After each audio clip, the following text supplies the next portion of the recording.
ভাই আপনার সাথে আমাদের কিছু কথা আছে।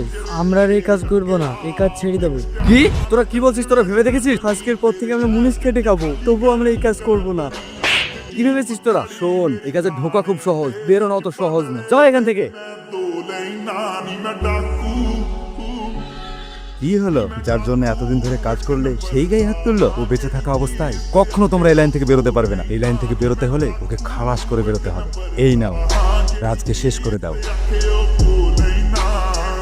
কি ব্যাপার, আপনি আমাদেরকে এখানে ডাকলেন কেন? কাল একটা ডিল আছে, সেই ব্যাপারে কথা বলার জন্য ডাকা হয়েছে। আপনাকে তো আমরা আগেই বলেছি আমরা আর কাজ করবো না। হুসালা, কানের করে শুধু একই কথা। তাহলে তোর মনে মনে এই প্ল্যান ছিল? বিশ্বাসঘাতক। তুই আমাকে মারলি কেন? তুই অনেক পাপ করেছিস, তুই হাজার হাজার মানুষকে ড্রাগ কেসে জেলে ঢুকেছিস, তার মধ্যে আবার আব্বাও আছে।